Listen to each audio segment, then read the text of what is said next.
What's up, guys? Welcome to another episode of the True Crime Society podcast with Stephanie and Olivia. I have to apologize in advance. Maybe the weather here in New York is really torrential today, and I already lost power while Olivia and I were just chatting, and it cut us out. So if you hear any rain or tropical depressions or hurricanes outside, I can't really do anything about it. So I apologize in advance. And I've got to apologize because I am sick yet again. I just feel like this whole winter here, I've just been congested. I don't actually feel sick. I just feel, congested and coughy and all that type of stuff. So I don't know. I think it's because no one did anything much last year and now all the bugs are back in force. Hopefully it's not COVID because COVID has also made a comeback here. So that's fun for us. Saying before, I feel like we switched places because like last year it was so bad in New York that we were like in a serious lockdown and you were like, oh, we're fine here. No one has it. And now it's like everyone in New York is finally getting vaccinated, but now you're in lockdown. That's a good lesson, I guess, for everyone to learn because we are so far away from everyone and we're an island. So essentially it was easy for us to kind of cut off from the rest of the world. And I think at some points, like we've always had little outbreaks here and there of COVID, but they get it under control within a few weeks. But I don't even know, like it's just crazy how quickly things can change too. But it's been a few weeks and there was no COVID. I think we're at like 100 days without COVID or, a lot of days anyway. And some limo driver who transports international air passengers didn't wear a mask or didn't do whatever the proper protocol was, and he got the Delta strain. So now Sydney has the Delta strain. I don't live in Sydney. I live just outside of Sydney. But because we're in such close proximity, we are lumped in with them. Sydney's now in lockdown, has been this, I think they've just extended it for a third week. It was meant to end today. We've got another week at least. I'm hoping we will get out after this next week just because there's no cases actually here. But the Delta one is just something else. It's crazy. It spreads so quickly. I don't know. I feel like with the Delta, people are just thinking now, well, here, like before we had eradicated it generally, and now I think that they're thinking this is something we're going to have to live with just because it's so contagious. There's no way that you can basically eradicate it. And the thing is too, because we had no cases for so long, everyone became complacent. Hardly anyone got vaccinated. There was no rush to get the vaccinations in. And because we are so far away from everyone, it's really hard for us to get the vaccinations here for whatever reason. Anyway, they've tried to ramp it up. I saw from August they're going to have 1 million doses a week. We've got 25 million people in the country. So anyway, I don't know. It's a bit of a shit show at the moment. Yeah, that's a start. Yeah, I know. And I was just saying to Steph before, it's such a shame because I hate winter. Like, it's really depressing to me. It's not, we don't get any snow here where I live, so it's not even fun. It's just cold and disgusting and not nice. But I had so many fun things planned. Broke my toe the other week, and now I had all these other fun things, and now COVID has just ruined it for me. So I'm getting my turn of the depression. Yeah, I was saying how for us, at least like for the first month of winter, it's fun because we get snow and it's like Christmas time. And then after that, you're sick of it. But it's like you have Christmas in the summer. And I really do feel that this has been a bad year for sickness. And it's not terrible sickness. It's just annoying sickness like colds and coughs and all that. And I think it's because everyone was so protected last year. And, now it's the kind of reemergence of these other bugs apart from COVID. So Mike and my boyfriend and I, like, we're both vaccinated and, like, our friends are vaccinated. And, a lot of people around here are vaccinated because New York had it so bad that we, like, all got vaccinated pretty quickly. So we started going out again, like, not wearing masks really. And we went and saw our friends last weekend or the weekend before. And anytime we do anything where we're around a lot of people, like, the next day we feel so, like, our throats are scratchy and we're so sniffly. And I was like, wow, my immune system, like, I feel like it should be better, but I feel like it's, like, shot now because we've been wearing masks for so long and not seeing people. So I just feel like sick every time I see people. Last winter, so for us, winter is the middle of the year. So your summer is our winter. So last winter, we had a great winter. Like, I've got little kids. So usually, like, I don't know, for any parent who knows, the first probably 5 years of a kid's life, they always seem to be sick, especially when they go to daycare or school or whatever. They get all the bugs and their immune system's picking up. But last winter, we had nothing. It was amazing. embarrassing because we didn't go anywhere and, they'd been in lockdown for a lot of the time or, and it was very hygienic, I guess, a lot of the time too. They weren't But in school, totally right.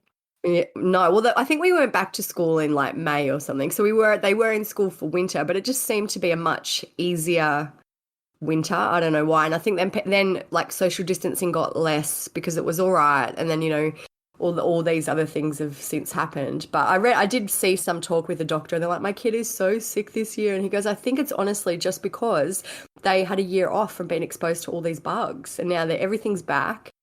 Yeah. I'm obviously not a medical expert, but that's what it seems to me as well. Before anyone's like, no, that's not what happened. But I feel Yeah. like that, it seems to me, maybe that's an explanation for it. No, that's what we were thinking too, because Mhm. I didn't even get like a cold or anything for the last year or even Yeah. like any viruses. And now it's like if I go out, I'm just like, ugh, I don't really feel good.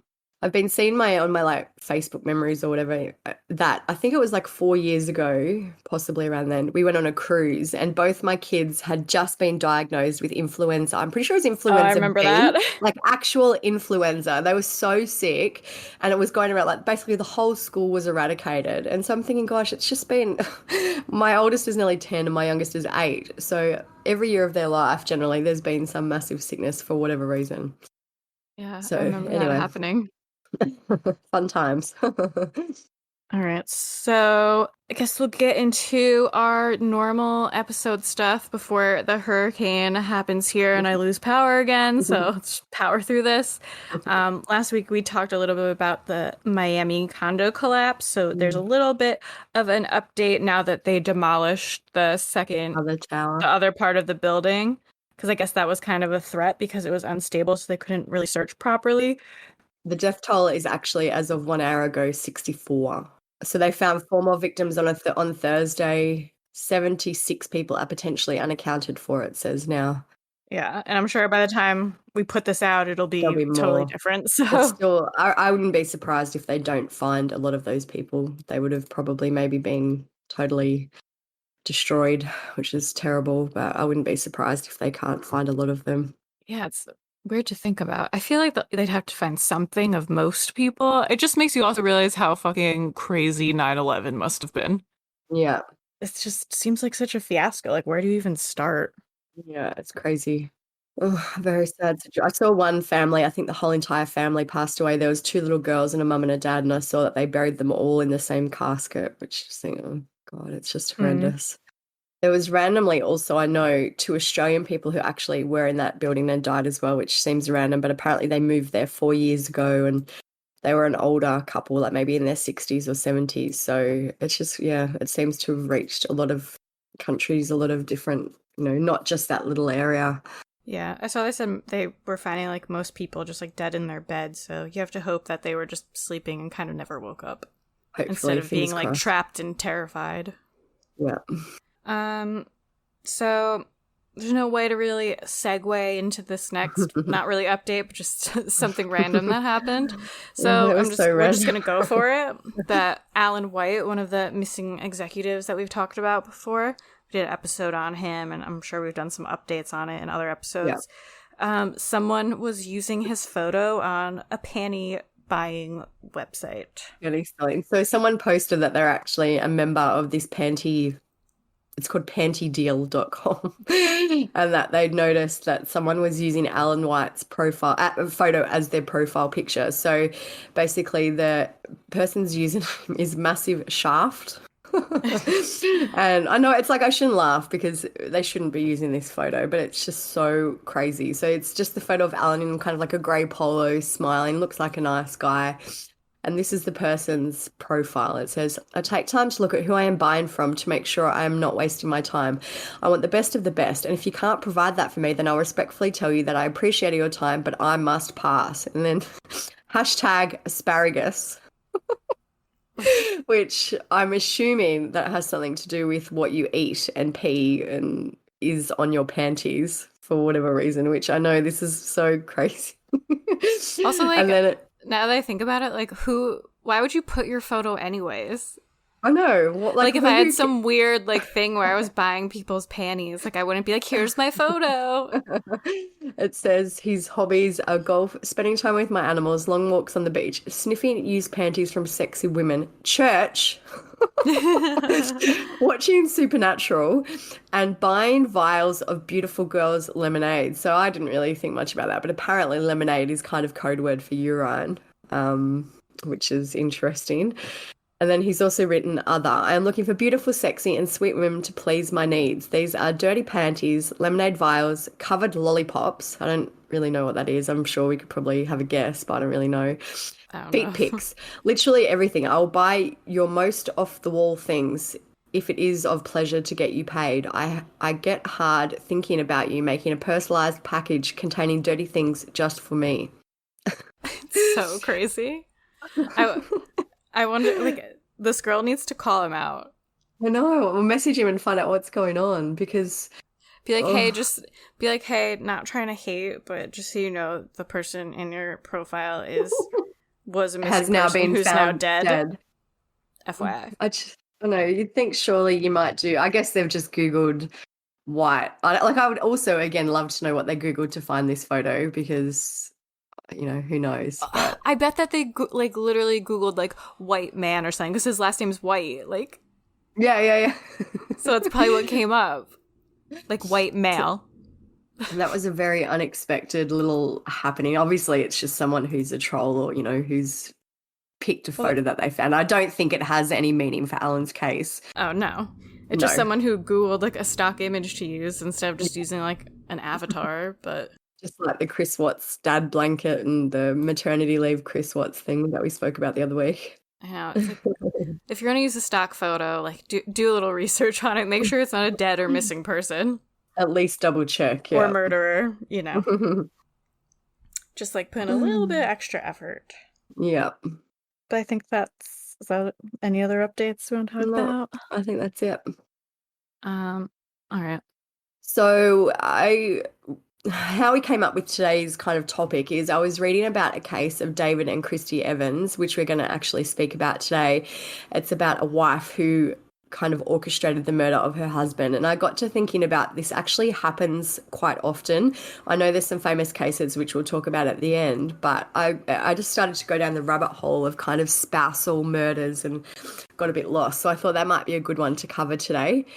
I had a look and it's called the actual murder of someone's wife or girlfriend is called, how do you even say that? Yoxericide?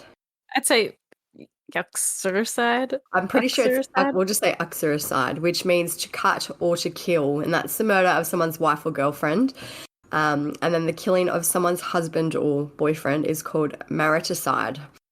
Overall rates of spousal violence and homicide in the US have declined since the 1970s. I'm assuming this is because of DNA and, stuff like CCTV and people just not being able to get away with things as easily as they did in the past.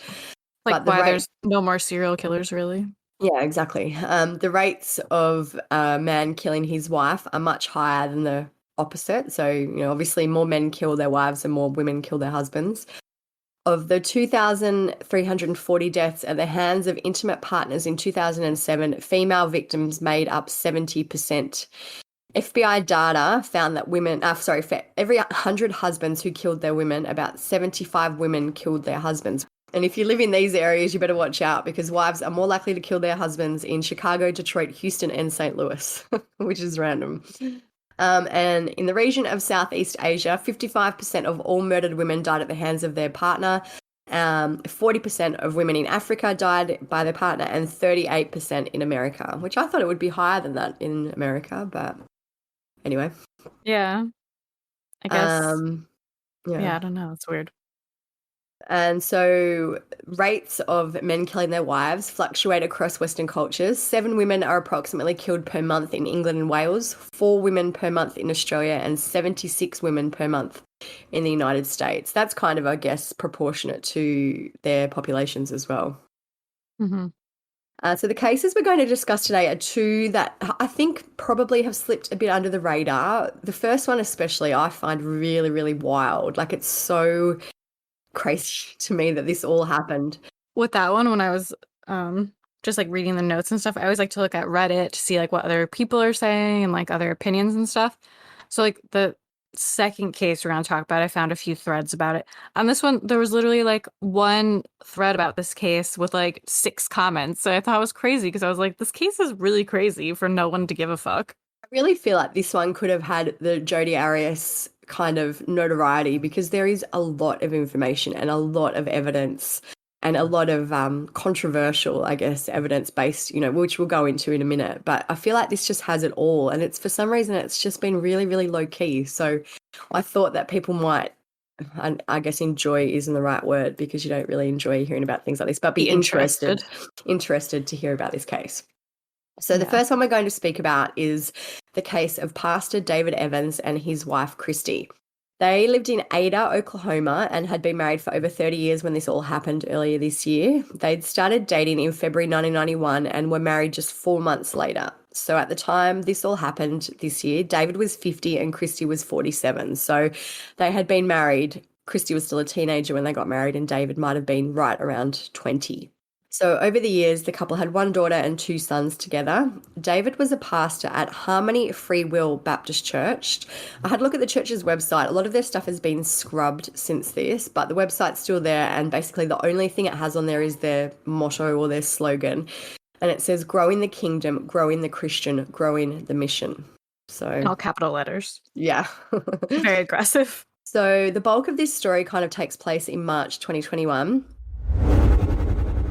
Pastor Dave Evans was shot and killed while home with his wife in Ada, Oklahoma, the morning of March 22nd, 1 week after returning home from a mission trip in Mexico. Dave was very, very energetic pastor, very driven to be a pastor and to do well. According to the Oklahoma State Bureau of Investigations, when officers got to the scene, Dave was severely injured and was unable to be saved. Now, those who were close to and loved Evans want to know why something like this happened.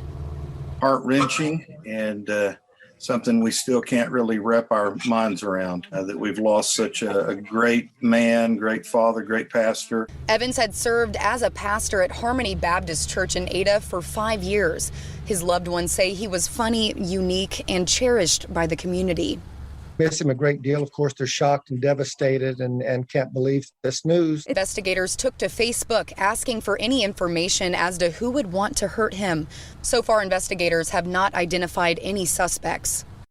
David's Facebook is still up and open, so I encourage everyone to go and have a look. I'll put it on the blog, but you'll get a lot of an idea about what was going on at the time. Kristie's Facebook has been closed right down. It's still there, but you can't see anything, but we have all the screenshots, so make sure you go and check them out because it will give you a bit more of an idea into what was happening.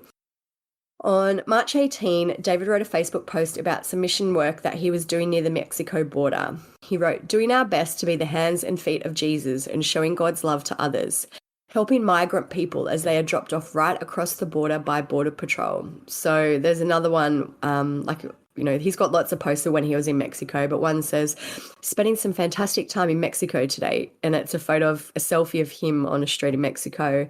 And there's another one with him and a group of people at a restaurant. And he's written, good food, great friends, Mexico. So he was documenting this whole trip pretty well. Yeah, it's like a typical like boomer selfie. Yes. Like exactly what you'd imagine. Yeah. And even like he updated, I guess they maybe went through Texas and he's like enjoying the great state of Texas. He's, like someone's dad. He's really someone's dad.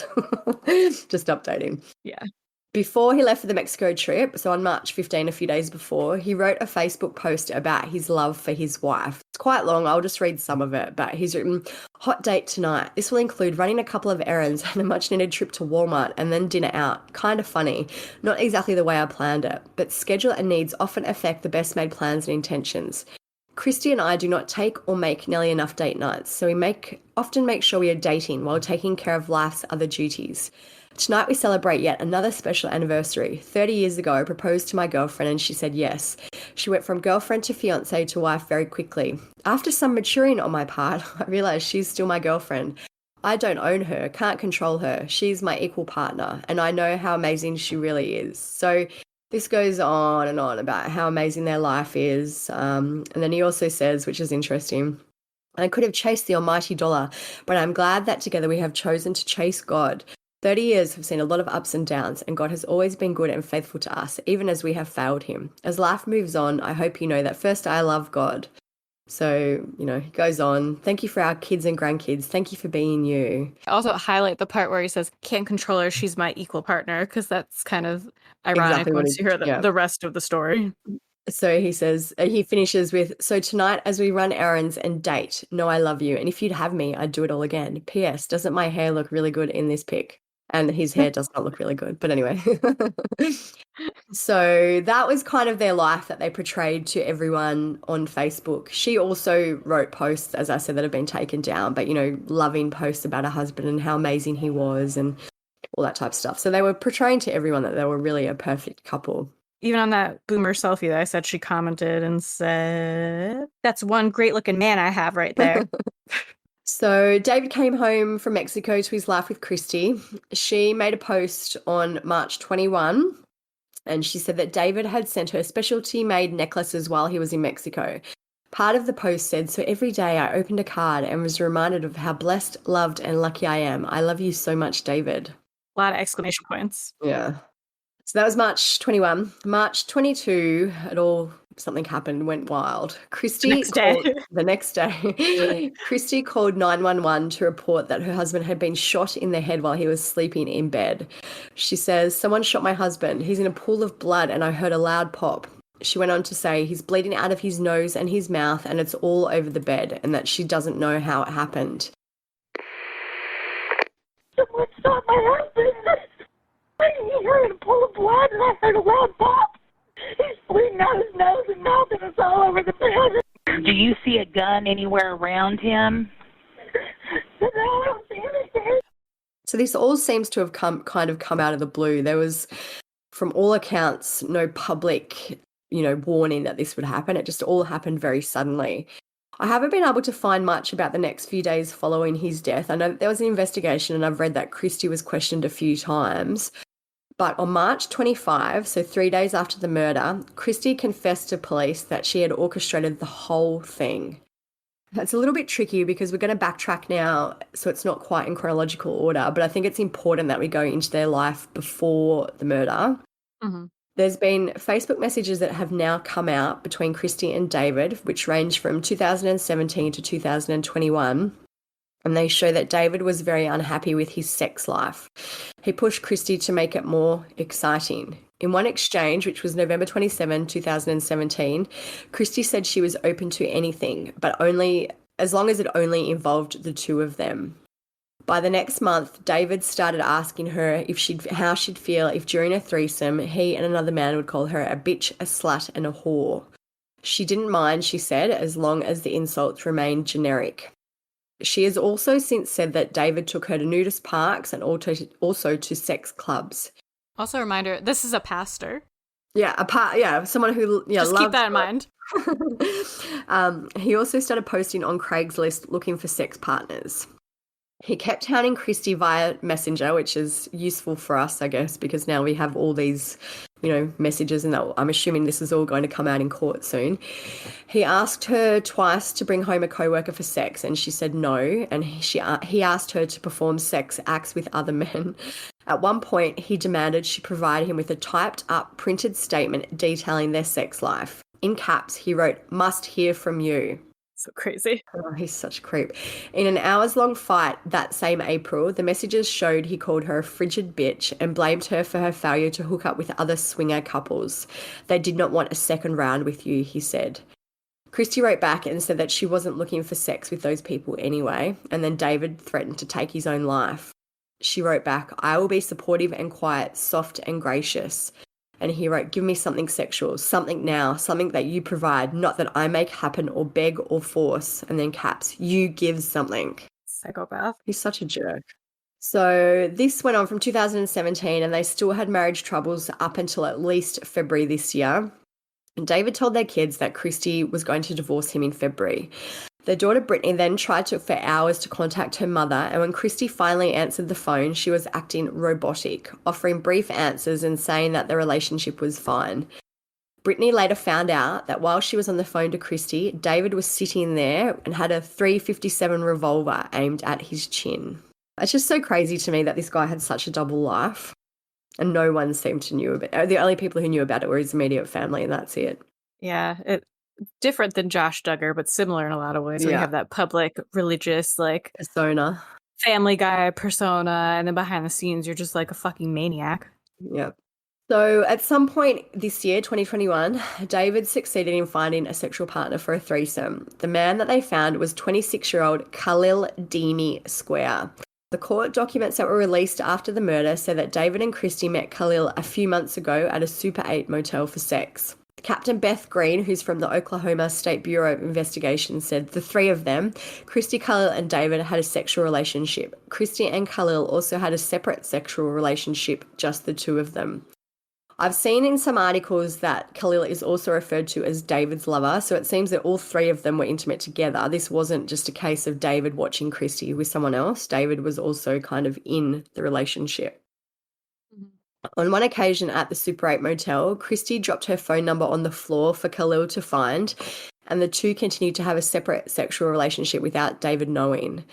So when he was in Mexico, David was, right before the murder, Khalil went to the Evans house to stay with Kristie, and the two then planned David's murder. The plan was for Khalil to come into the house in the middle of the night and shoot David with a gun and ammunition that had actually belonged to David that Kristie had given Khalil. So this is all coming from the police, this information. Kristie gave David's gun and a box of bullets to Khalil. Kristie and Khalil agreed upon an approximate time Khalil would come to the Evans residence to kill David. Kristie left the back door unlocked so Khalil could make entry to the residence. Khalil arrived sometime around 1 a.m., and when Kristie heard him arrive, she went into the living room to find him crouched down in there. Khalil told Kristie he was concerned about making too much noise, but Kristie urged him to proceed with the plan. She turned her back while Khalil snuck into the bedroom and remained in the living room as he fired the fatal shot. Kristie said that after Khalil ran out the back door, she went into the bedroom and saw her husband lying in bed making a gurgling sound. She sat on her side of the bed and called 911. So after this all happened, neighbours also gave police surveillance footage that showed what is allegedly Khalil's white Ford Mustang at the house the night of David's death. So when Kristie eventually confessed to police, she told them that David had been abusive to her for many years. She said he called her fat, ugly, and a slut. What she told agents was that he was verbally abusive and controlling of her. And it's also been revealed that Kristie said she begged Khalil to help murder David. Her father is Ed Armour, and he said about the situation, she seized an opportunity to escape from her personal hell. There's a social worker named Evan Stark, and he has written a book called Coercive Control, How Men Entrap Women in Personal Life. And he has said that Kristie's circumstances show a classic case of coercive control. It's really about taking away the things that make us free, he said. These relationships can include frequent, low-level physical violence. You don't show up at church with a black eye, he said, and several other abusive behaviours. He's denying her the right to walk the way she wants, to sleep the way she wants, to bathe when she wants. These are all the little rights that people take for granted. So since this all happened, her family, the rest of the family have come out and spoken as well. There's a really, really in-depth article from NBC, which I'll link in the blog, and this info comes from that. Outside of their home, David Evans was a confident jokester with a magnetic personality, someone who told actually funny jokes, their daughter Brittany said. But inside their home, she couldn't recall a time when her father wasn't abusive. He would slam the kids' heads together and lift them by their hair. Brittany and one of her younger brothers, Zachariah, recalled. When they were younger, the siblings said he would make them stay up all night cleaning. If they finished, he'd knock everything over again and insult them while they worked. Brittany also told a story about how in high school she and her mother would stop at the Sonic Drive-In and she'd be reminded to throw out her trash so her father didn't see it. He hadn't given her permission to spend that money, Brittany said.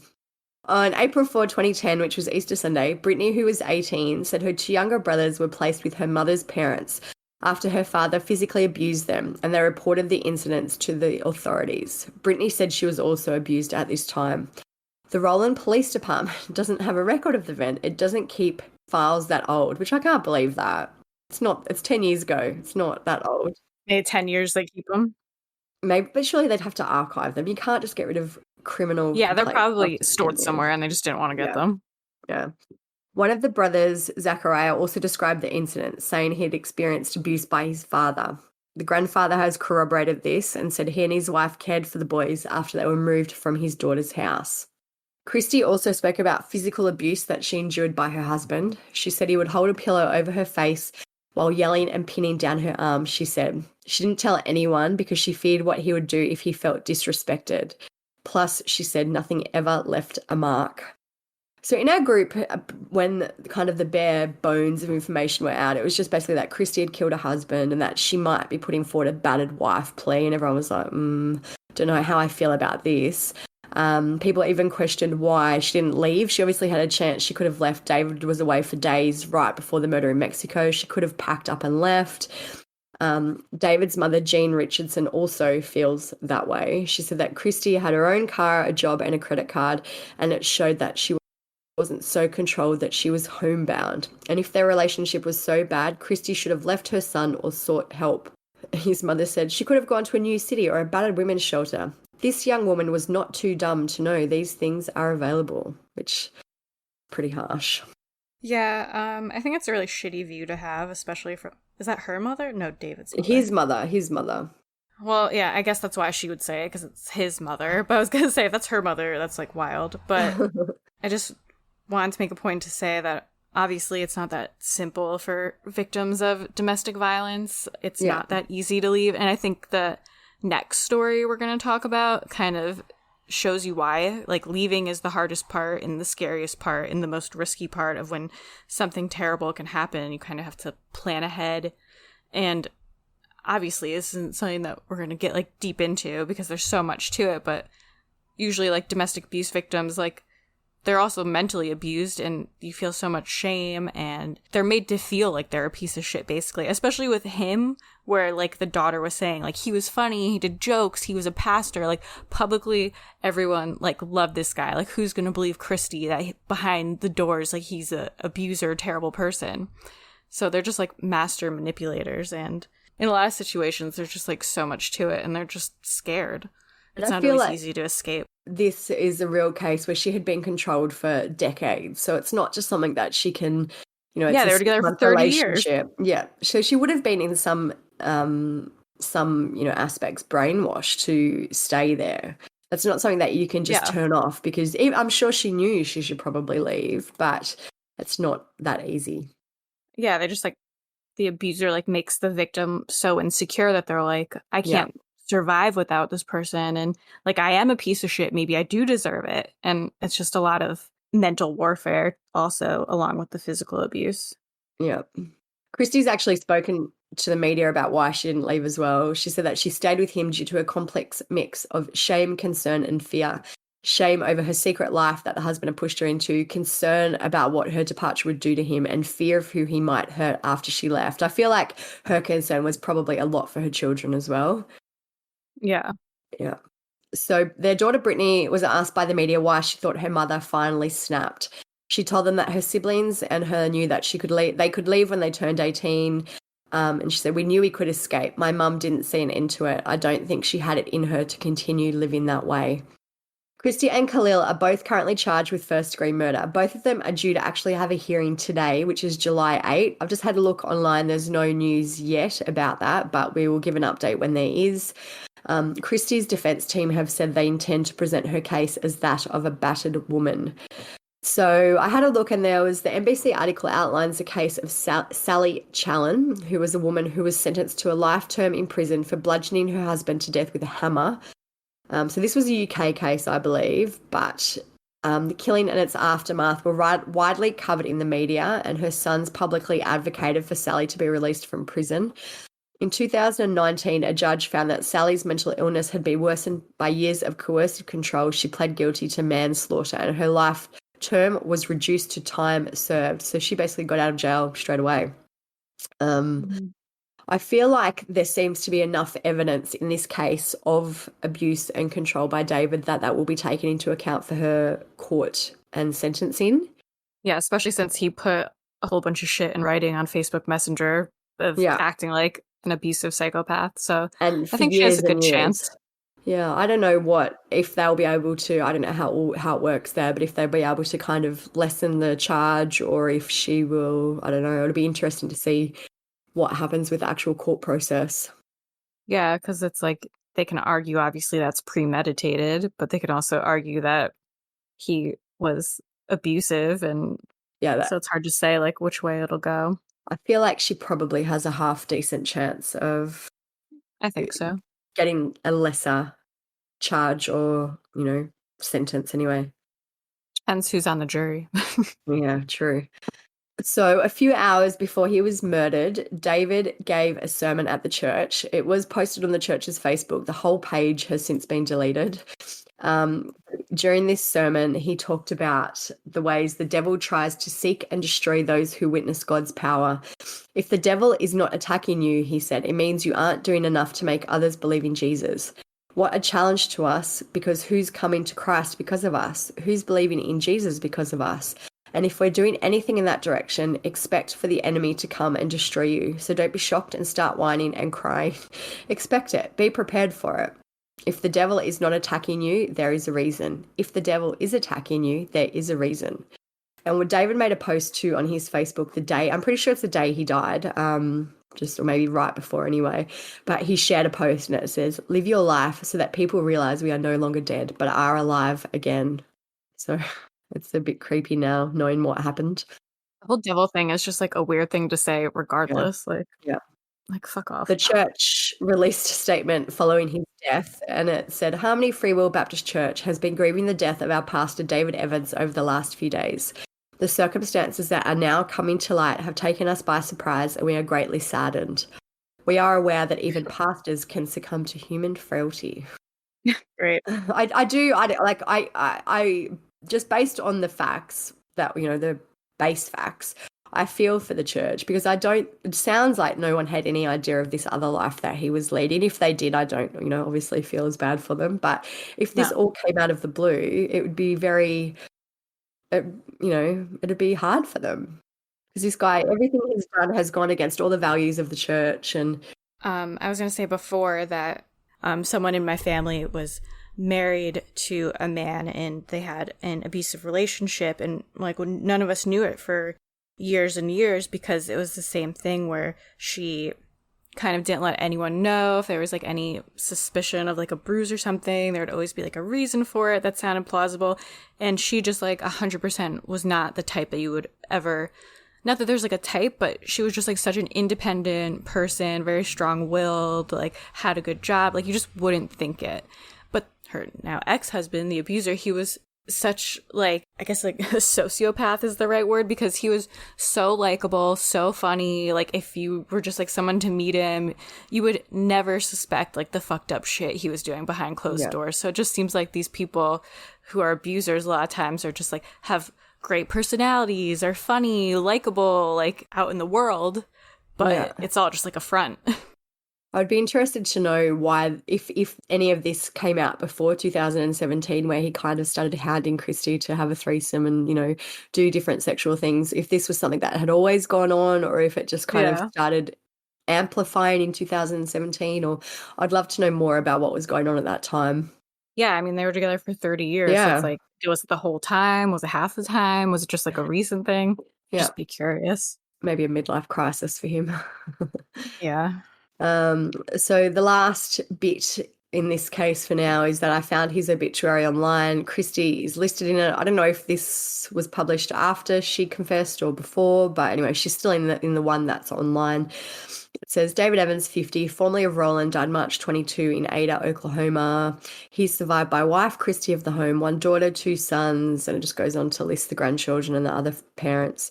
Viewing will be 1 to 8 Monday at Agent Mallory Martin Chapel in Muldrow, Oklahoma. So it's a very stock standard obit with no personal memories, which kind of makes sense now, I guess, but... Yeah, and no like adjectives, like he was a glowing angel. No, we will miss him or anything like that, just literally just the facts. Because we won't miss him. Yeah. So I'll be interested to see what happens with this hearing that should happen today. Hopefully it happened and it hasn't been pushed back. I can't find any recent updates. The last updates were from April online, or Yeah, there's a few rehashing articles, but yeah, mainly from April and early May about what just the case to date. So hopefully we'll get some more information in the next few days. Another thing I was going to say, how we were saying before that we felt like this case, even though it was like really interesting, kind of controversial, and would be an interesting trial, like why it didn't get a lot of attention. I remember when the story first happened in the headlines, because like all the abuse stuff wasn't known and all the like sex stuff wasn't really known, or like the depth of it. When the story first came out, a lot of the headlines made it seem like it was just like a love triangle gone wrong, and like Kristie had her new lover just like murder her pastor husband. So not that it wasn't interesting still, but just seemed more like run-of-the-mill, typical, like, oh, someone was having an affair and someone got murdered. And then I feel like people just kind of wrote it off, and it just blended in with all the other similar cases. And now that it's turned into more, because even I didn't really look back into this one for a while until all of you were talking about it and I saw more stuff. But like even when I saw headlines about it, I was like, oh, that's that love triangle one. So yeah. I think it kind of just lost its like wow factor, and that's why not as many people have followed it. But hopefully word will get around, because I do think it's an interesting case, especially in terms of the domestic abuse and kind of what she went through and what happened and what laws there are to protect people, or what will happen at the trial. I will say that when I did read about this case first, I just read, before I went into the deep dive, and I just read the facts, you know, that she had a threesome and all that. I absolutely thought this was just a love triangle, and, you know, she wanted to be with the younger lover and all that stuff. But I'm glad that we went into it more, because I think there's just so much more to this case than that. Yeah, I agree. But so the next case we're going to talk about is similar but different, but I did say before, I think it's a good example of maybe why abused women don't leave, because it can just kind of escalate into murder sometimes. Yeah. But this case is also from this past year, and on May 12th, there started to be news about a woman who was so this is like a weird thing. And also to preface, a lot of the articles about this case are in Greek.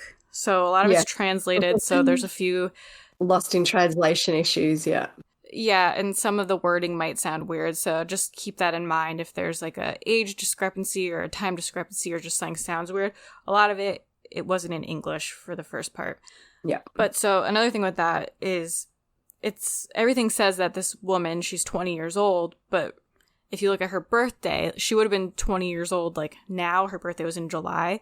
But when this happened, she was really only 19, but I guess in Greek or Greece, wherever, they round kind of up. So a lot of things will say she was 20 years old, but she was really 19, so she was very young. So young. But her name is Caroline Crouch, and she lived in Greece, but she was British. So she was a statistics student at the University of... Also, there's a lot of words I can't really pronounce, so I'm gonna do my best here, so... Sorry if you're like a Greek linguist and I mess all this up. I do know that word because I've been there. University of Piraeus. Okay. So she was from University of Piraeus. When she was 8 years old, she moved to the island of Alanisos with her Filipino mother, Susan Della Cuesta, and British father, David Crouch.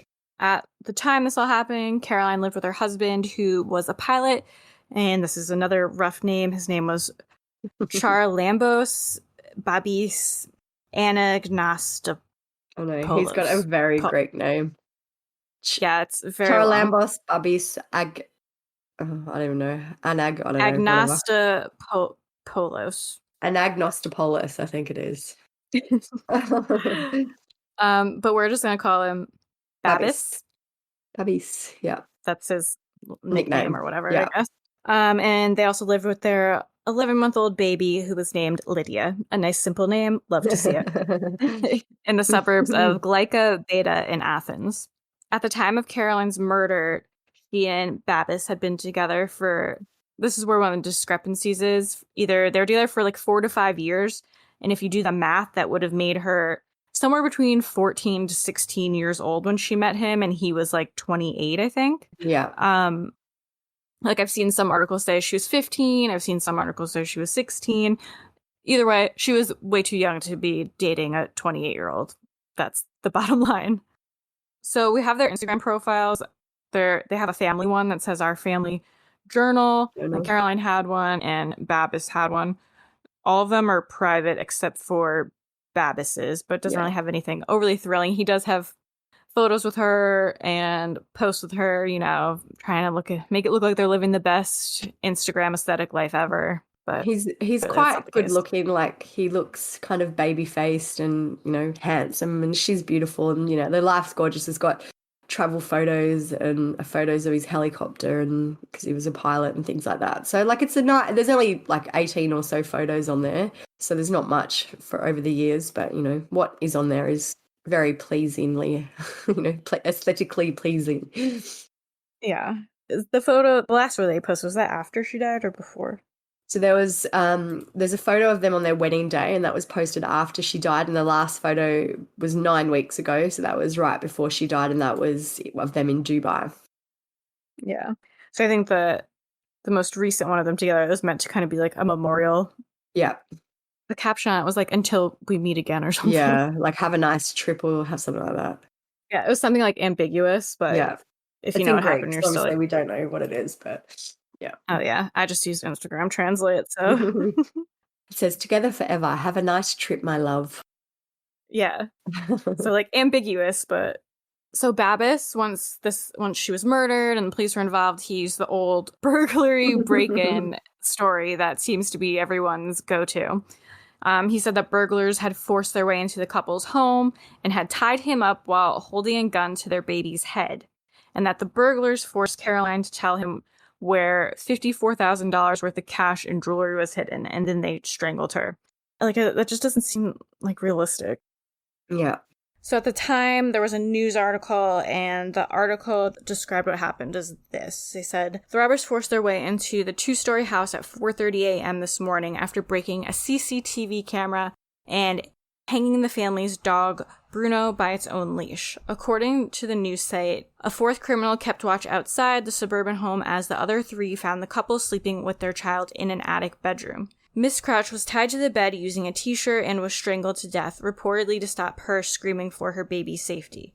Some conflicting reports say her husband was found sleeping in another room by the killers. According to the Times, who spoke to a senior police officer, Babis tried to fight the gang off before he was tied to a chair. Once the armed men fled, Babis managed to free himself to find his baby daughter crying beside the lifeless body of her mother. An investigator said, the woman appears to have been strangled by the robbers in their bid to locate jewelry and cash the couple may have had in their home. We're waiting for the coroner's report to establish if there was any other type of assault.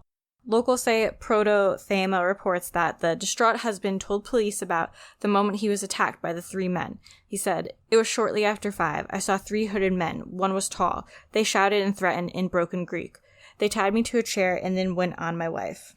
The same report quotes that the pilot, the husband, as telling police he was sleeping downstairs during the break-in. He said, when I managed to break free, I rushed upstairs to the attic to find my wife on the floor facing down, and the baby next to her wailing. Babis called the police around 6 a.m.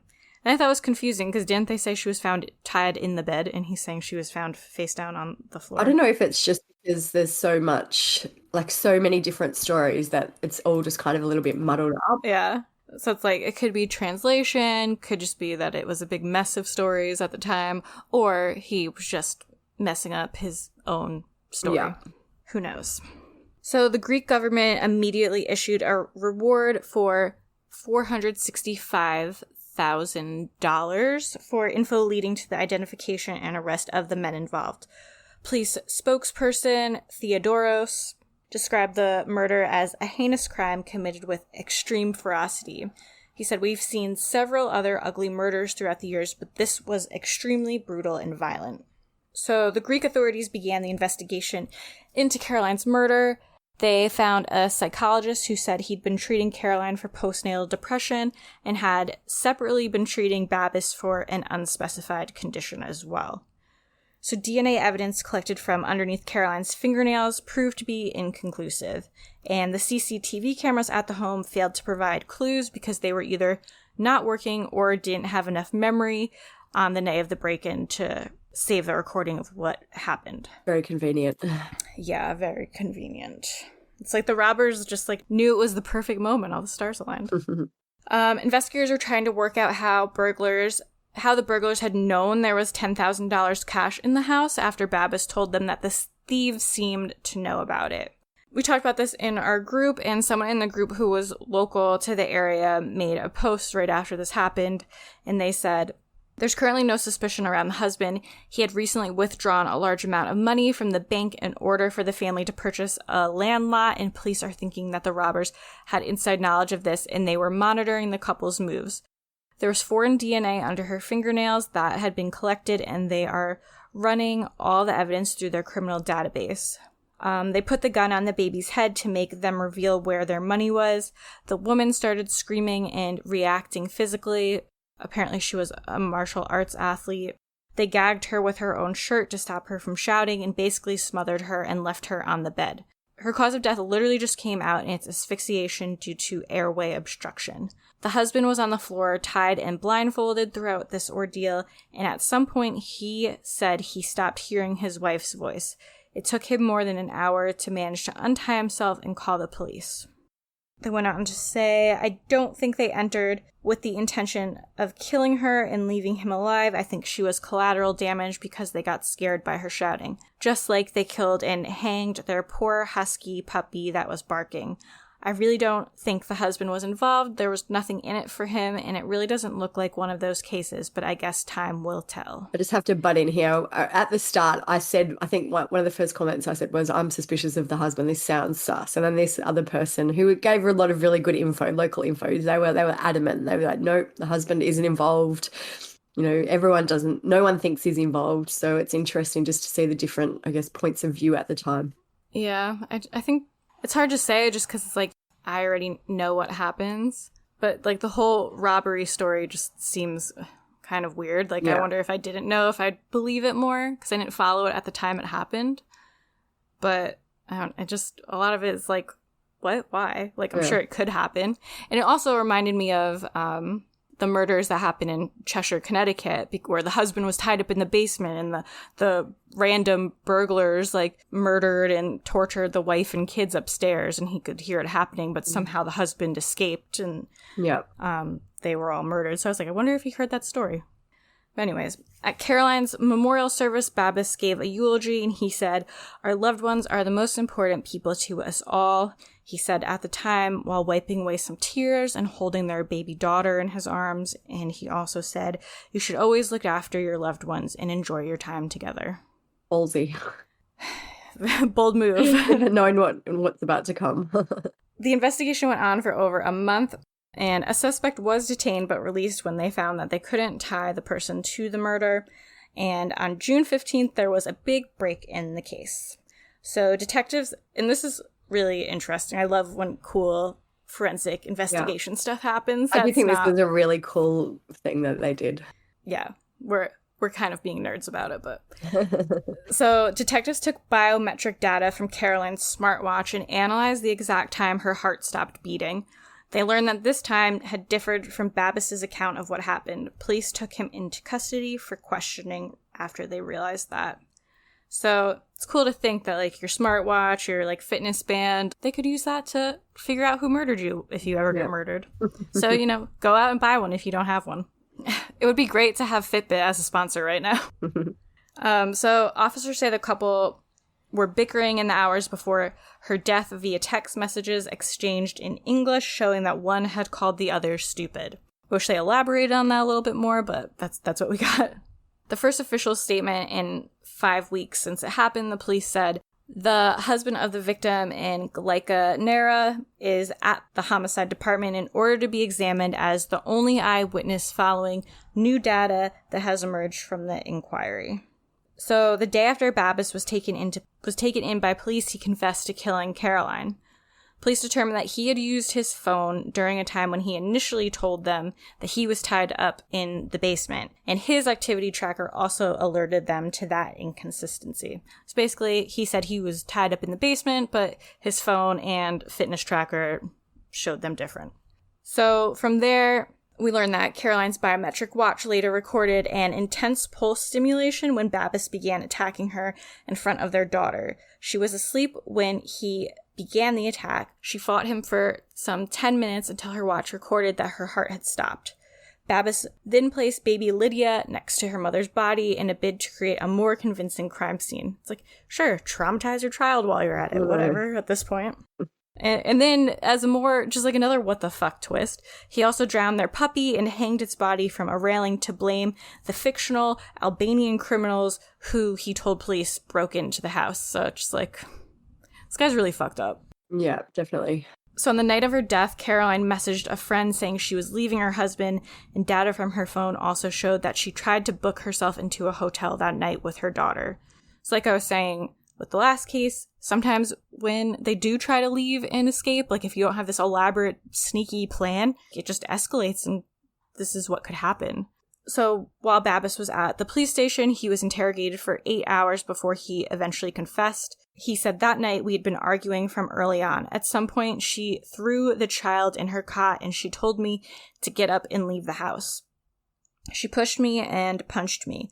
My judgment became blurred. I strangled her and I staged the robbery, he said.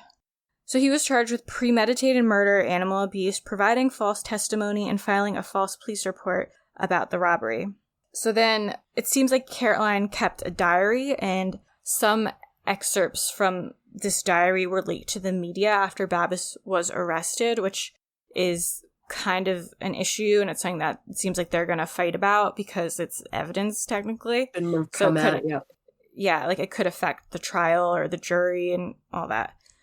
So some excerpts from it that were leaked, Caroline said, "I fought with Babis again.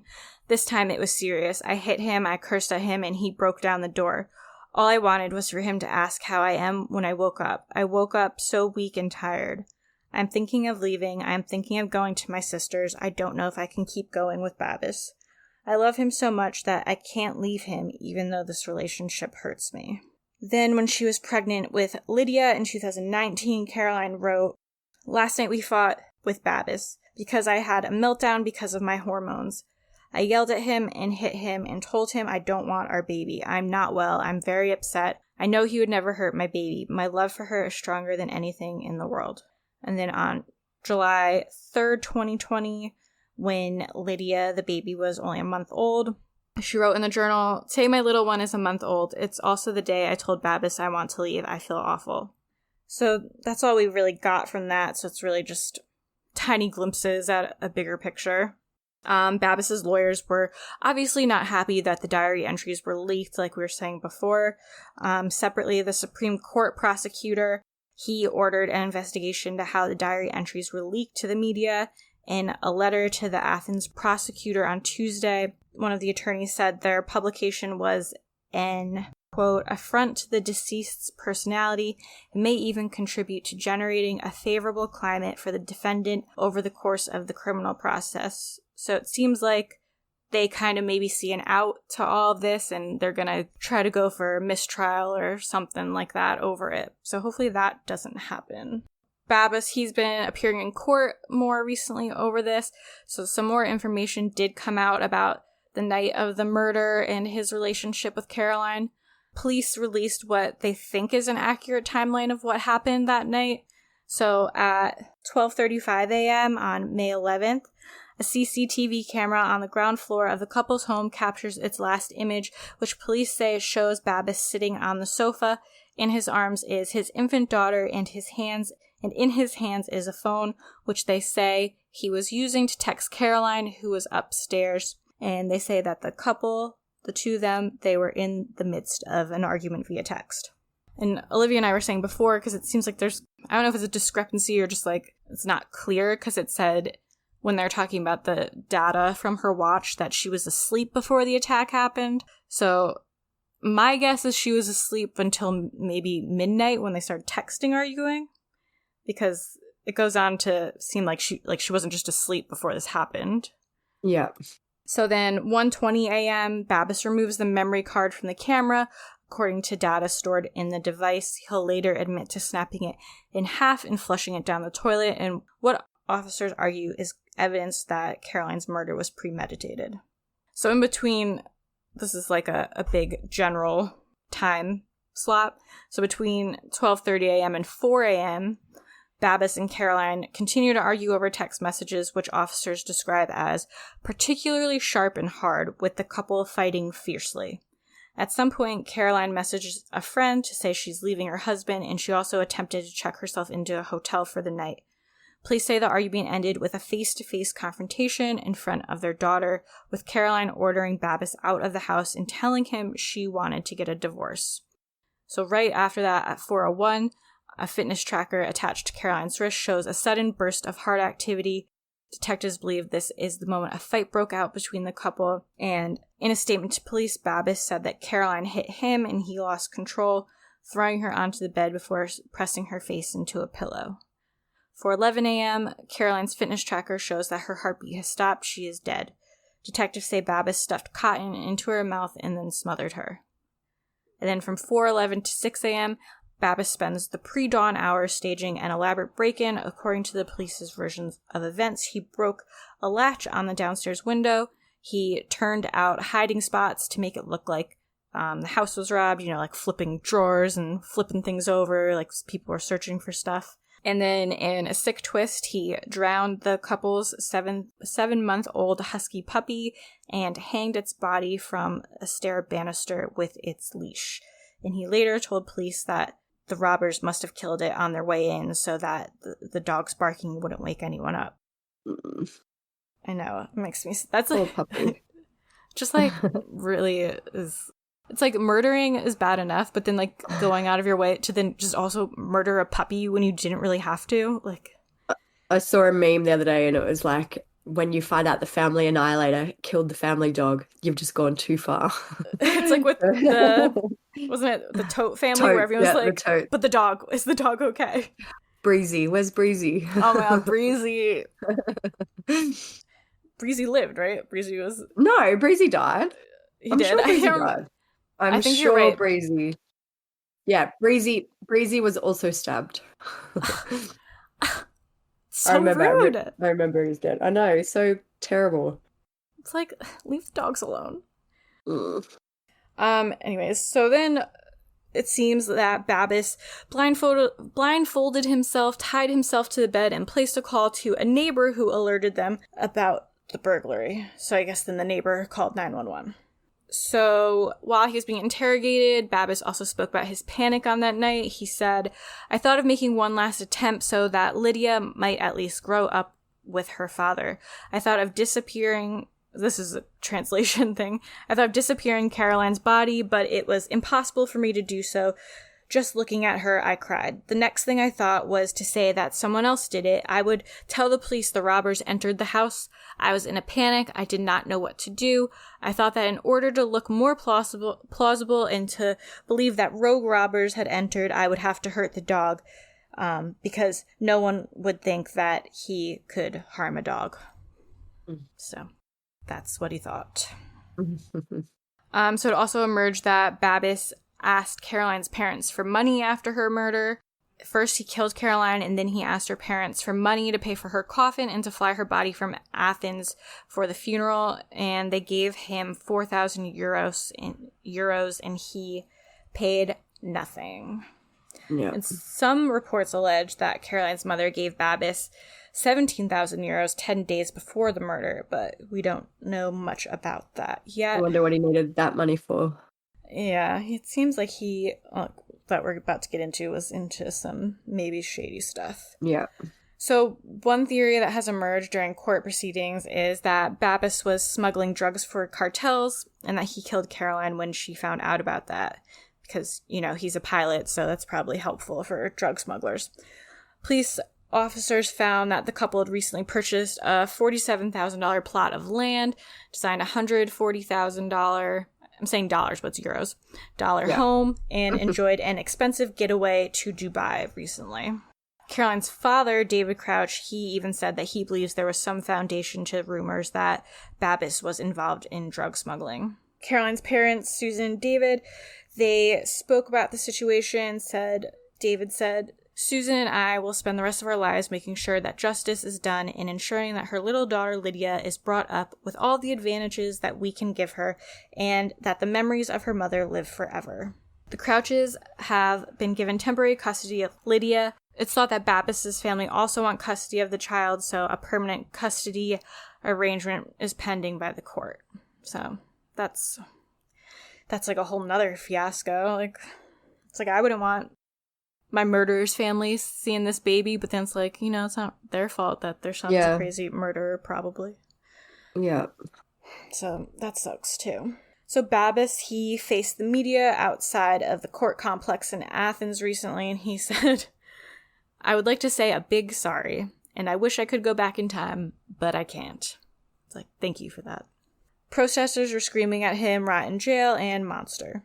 Babbis is being held in custody at the notorious Korydallos prison, Greece's main maximum security facility, which is located on the outskirts of Athens.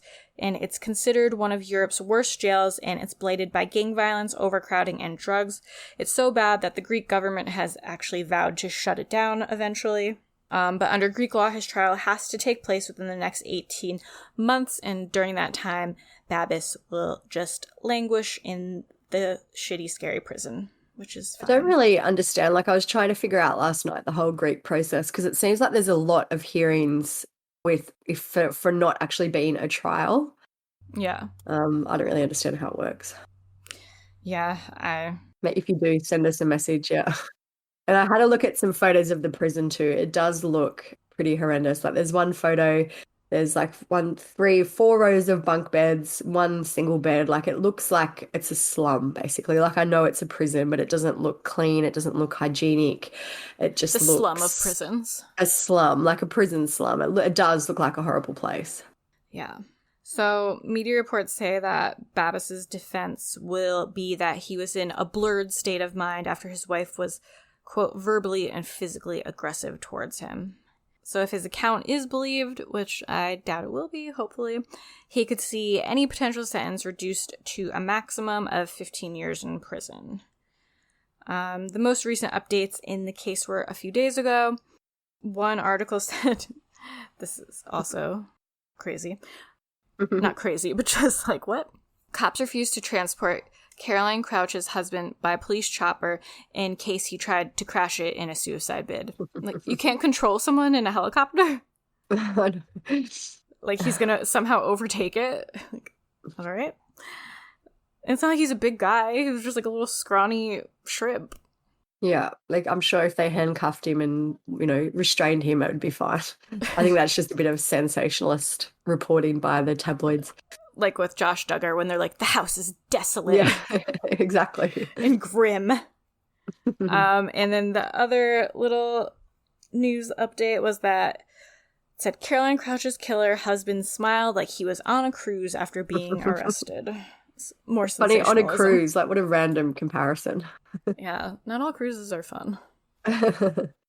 So, I mean, that's really it for that case. Like, for both cases, they're ongoing. They're still in court and will probably be going to trial. So we will keep you guys posted if anything happens with them. But sounds like Caroline's one is going to be ongoing for even years, maybe, but hopefully not that months. long. Yeah. Yeah, hopefully at least some more information comes out. But some other famous cases where spouses likely killed their partner. These were the honorable mentions. Some of them we already covered. Suzanne and Barry Morphew, Josh and Susan Powell, Jennifer and Afotis Doulos, and Jodi Arias. Very high profile ones. And there's some other, you know, I was just reading about a random case this morning where a lady killed her husband and said that he did it while he was cleaning his gun. Like, there's a lot of them that people try and kind of cover up and lie about until the truth comes out. We could make an arrogant spouse series. Yeah. That could be a whole podcast. Yeah. Smug spouse. Oh, one thing I did want to say about with Caroline, I like reading the story. I always, because some of the excerpts of the journal entries and like what he's saying, it seems like they're trying to like spin it on like that she was like kind of the aggressor and he just reacted, and that she was a bit crazy. That she was crazy, yeah. And the psychologist said that she was dealing with like postnatal depression and stuff like that. And at first part of me was like, oh, you know, I mean, I guess maybe. But then I was also remembering she is also a lot younger than him. She was only 19 years old. They were dating since she was 16. And I feel like that's also just a clear sign that, what's his name? Bab is like a manipulator, a predator. Like the power dynamic is not equal. But I just think it shows, just the age difference alone shows that that's probably not exactly the case. He might have been looking for someone to kind of, control and manipulate. And I find that's often the case. Obviously I'm generalizing, and it's not always the case, but often it's the case when there's a younger spouse, it's a control thing. No, yeah, I agree. When there's a big age difference, that's usually because the older person is looking for someone to manipulate and control and abuse, because women their age won't put up with it. Yeah, won't put up with it and like know the signs of abuse better and have more like confidence and stability where they don't feel like they need to like depend on this guy. But I also feel like maybe because she was getting older, like she was she's so young, but like as she was getting older, she's probably kind of realizing his behavior or whatever it wasn't right. Maybe she started standing up for herself, and that's why she was kind of trying to leave. And that's what caused him to lash out, because he could no longer control her the way he could when she was fucking 16 years old. But I think it'll be interesting. Maybe more about their relationship will come out during the trial, because I'm sure they'll try to spin that she is the crazy one, but hopefully they'll have some more evidence that he is just a piece of shit. It sounds like in this case too, which is similar to the first one, that there is some evidence. Like she's got her journals, and it sounds like there's actual written evidence of things that went on. So it will be interesting to see what comes out. I'm always shocked in cases by how many people who are like murdered or something happens that have journals. I'm like, is it really that common to have a journal? Like, who keeps a journal anymore? That's what I mean. Like, am I the like ignorant one for thinking like, who the fuck has a journal? Like, should I have a journal? I don't have a journal. Maybe I should though. I remember like when I was in like early high school and middle school, I'm assuming it was like a thing in Australia too. Did you have like Live Journal and Zanga? Yes. Yeah. I always tried to find my Live Journal just to have a look. I can't remember what my thing was, but oh my god, I'd rather die than ever see mine. It was probably so dramatic for 8th grade. But yeah, maybe we should restart them just in case anything ever happens to us. Yeah, put it all online so we can have the evidence. Yeah. Justice by Live Journal. But and like a Lifetime movie. Oh my god, it totally would be. But yeah, that's really it for both those cases. Like I said, we'll keep you guys updated with them. If you want to get more quote breaking updates, follow us on Instagram and our Facebook page and our forum. Everything gets posted there faster, obviously, than we can podcast it, because we don't podcast often enough for that. Maybe one day, but today is not that day. One day.